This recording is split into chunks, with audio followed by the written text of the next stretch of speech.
What's going on, guys? This is Colin with Music City, and today I want to talk about Command-G, and I know I kind of overhyped it in the thumbnail and the title a little bit of this video, but I really do think it's the most powerful key command. You can mix with it, you can sound design with it, you can clean things up, you can just make better mix decisions, you can make better just music decisions as you go and produce. And so I want to show you all the kind of nuances that I've found with it, as well as any little kind of tips and tricks I might have for you. So let's check it out. So if you don't know, Command-G essentially just puts things in a group. So you can see I've got all these audio channels that I just made here. I can go ahead and collapse them or show them again. So the first tip is that you're able to kind of save yourself some screen real estate if you have more going on in your mix. And then, yeah, you can also mix, or you can also group audio tracks and MIDI tracks together. And you can also make those into subgroups. And so you can have drop downs like that.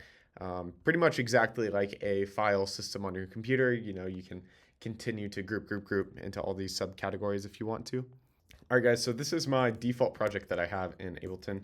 I think it's pretty cool. I set up these key commands where I can turn off all the groups and turn on a reference track so that as I'm producing, I can kind of find where my song might be kind of weak compared to another song. I did that by hitting Command K, and then you can set up turning all of these groups on and off just by clicking the button and then saying what button you want that to be. So for example, if I wanted this to be K, I would just click K, but instead I'm going to keep it as C. So every time I hit this, it'll just toggle all these on and off. And because the groups turn off, it also means even the devices in them, like this one here is playing sounds here, will turn off when I go ahead and switch that as well. You can also group effects. I'll look into this a little bit later, but let's just say I have a chain that I use to put my master in, or my mastering chain in. If I want to also turn on and off my entire mix, as well as the master, so that I can reference my reference track without having my mastering chain over the top of it, I'll hit Command K and then make the C as well, and then make sure that this turns off or toggles off when the reference track turns on. Also, what's pretty cool is that if you have two layers that are grouped up together, you can go ahead now in Ableton 12 and bounce groups in place. So we can go ahead and freeze these two into one audio track. I can also go ahead and route plugins to other groups. So in this example, I'm going to sidechain the soothe to our mids group. And you'll see if I turn this on, this piano is now kind of moving out of the way, even though they're kind of in different registers. So I'll move this piano down.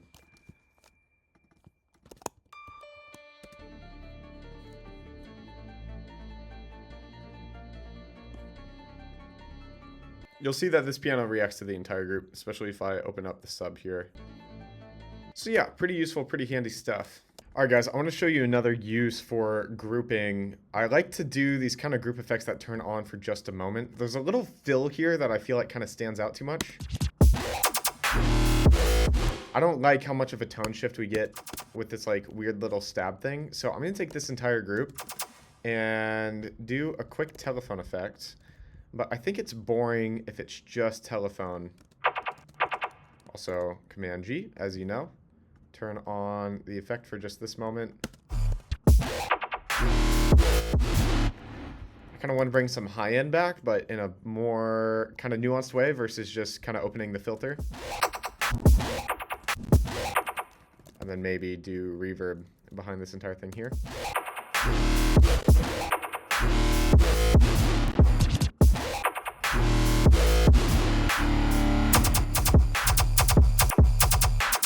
A nice little feature about group effects is that you can actually save them as a rack too. So you can see that I use this rack that I call my blood red fat rack. It's usually just a rack that I use on kind of all my like kind of spectrally gun sounds, if that explains what this is at all.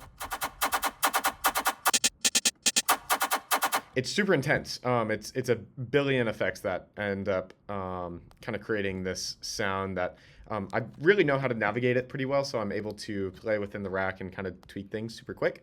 But maybe one that's more simple. I've got this washout rack. All you have to do to save these is build your rack, throw everything in a group, and then press save here. But this washout rack is cool because it's kind of a combination of EQ8, reverb, filters, and you can see immediately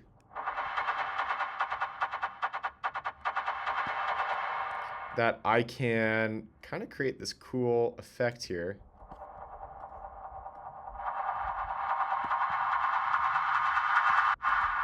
And this can be a cool way to build suspense just by having this rack, which I know the effect that it achieves with all the effects that are combined within it.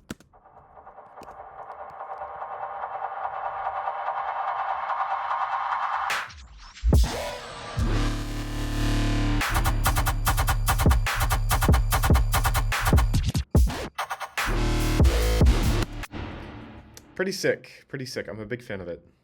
You can also monetize and sell racks, which is pretty sick. I got this one from this artist Patreon called Nasco. He's super sick. And this transition rack doesn't do anything, whether it's on or off. And you can open it up, and the routing interface kind of becomes the sound design interface for this as well, whereas I can say when I turn up this macro right here, I can get more reverb, add a low pass and high pass, bit crush, maybe have a frequency shifter, go from down to up. And kind of create an effect like this, and then turn off the rack right when that clap comes in.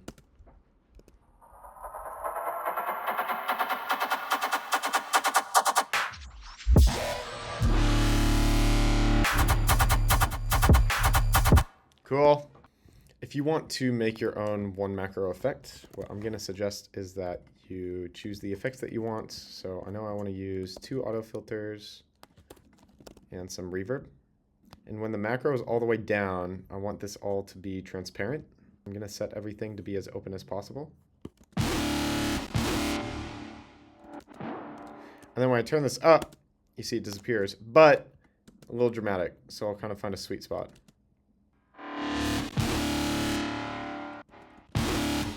And just like that, we have a one macro effect that's going to control these 2 auto filters and the reverb.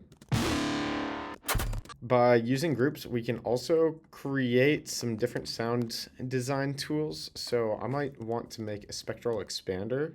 Normally within Soothe, if I click delta here and then let it play, you'll see it just plays all of the resonances.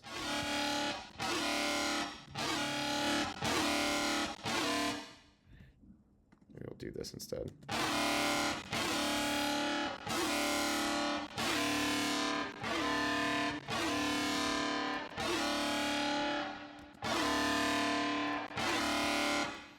And if I want to add these resonances to the main sound, I'll just go into our group and create a new chain. And now we have the resonances and the sound itself.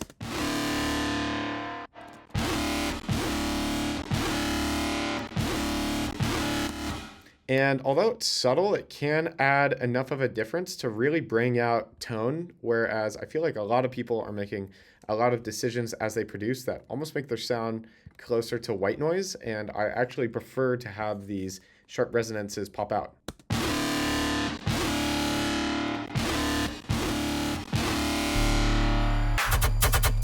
All right, guys, the last thing I want to show you is actually using the macro groups to create new patches. So we get up to 16 macros, which is pretty dope. I just opened a random Spire patch. Yeah, and I can try flicking through a couple of these. And I'm just going to tweak knobs with this configure window open. Just click, click, click, click. Oh, we can't change the voices. That's fine. Yeah, I'll click that. We'll do the filter. We'll do the drive. We'll do the dry wet. Yeah, pretty cool. We can start there. And on all of these, I'm just going to attach these each to their own macro. Not even thinking too hard about this. This filter cut, I am going to set a higher minimum. Oh, didn't mean to do that. And then on this drive, I will set a lower maximum. Yeah, so 7 here. And then just hit randomize. Check it out.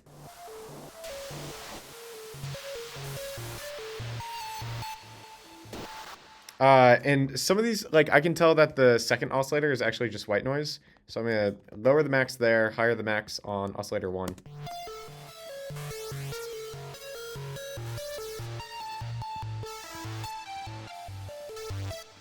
It can give us a lot of different results. Oh, and it looks like we can change the wave, so I'm gonna set this up to be all kinds of different waves.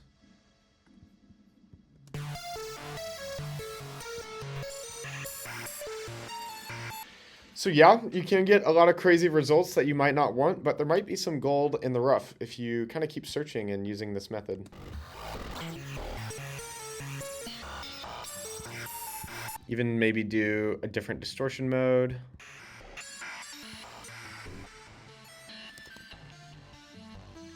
I quite like this one. I can set it up more to how I want.